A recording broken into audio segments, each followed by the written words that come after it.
twaeni mle nyote, huu ndio mwili wangu ambapo mtaula ninyi nyote, na hamtopata nafasi tena ya kula mwili huu mpaka pale ufalme wa mbinguni utakapotimia.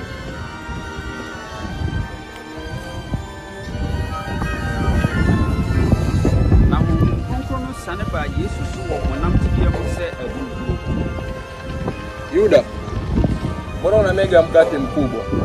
Naongea bwana.